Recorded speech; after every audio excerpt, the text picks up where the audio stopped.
Piers Morgan sat down with Amal Rajan of BBC. You might remember him from the documentary The Princes and the Press. We're going to watch a little bit, and then we're going to go over some receipts.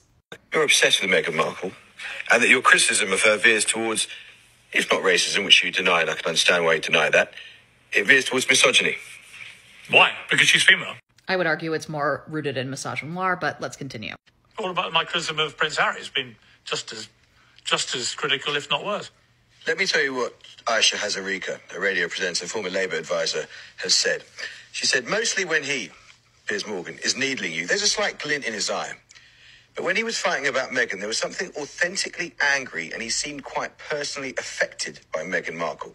They had a meeting, he was sort of besotted by her, she sort of dropped him as a friend. Yes, let's hang on a second and look at a clip of Piers Morgan when he is challenged on air about Meghan Markle. This was after the Oprah interview aired in 2001. This is Piers Morgan on Good Morning Britain, where he made some really nasty comments about Meghan Markle's mental health claims and if he believed them. We'll take a step back. And I understand that you don't like Meghan Markle. You've made it so clear a number of times on this program.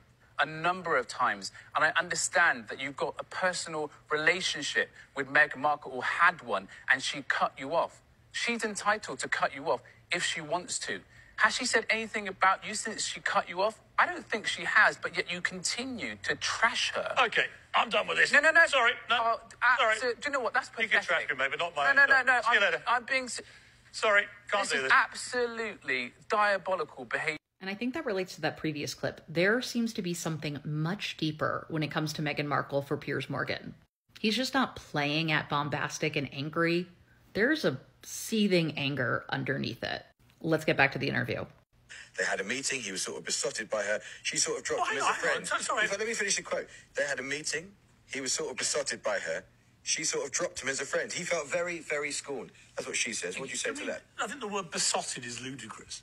Let's be clear. You've written an awful lot about her.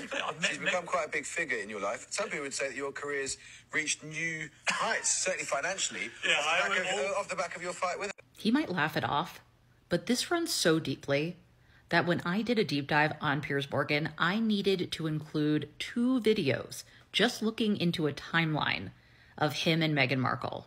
And as stated, it is mostly one-sided. Let's get some receipts. A timeline. And this is only page 1.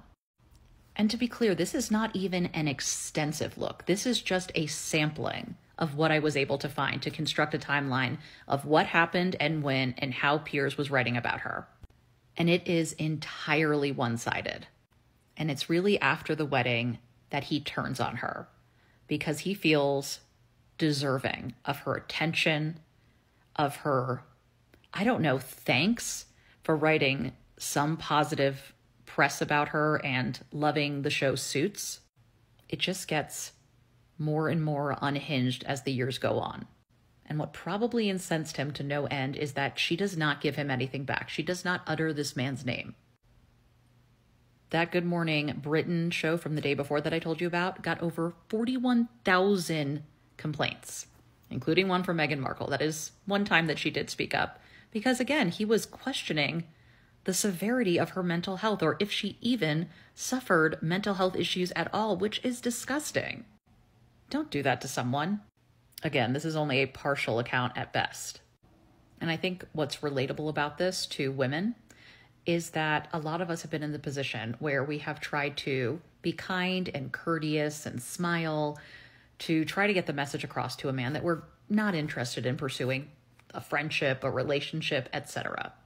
And when the message is finally received, they get mad. And they might take it out on you in different ways. And with Piers, it is past the point of ridiculous at this point. But he does say something interesting, considering that Prince Harry has court cases which involve Piers Morgan and his time at the Mirror specifically. All about my criticism of Prince Harry has been just as critical, if not worse. Cool, not a competition. But also, those critical pieces about Prince Harry.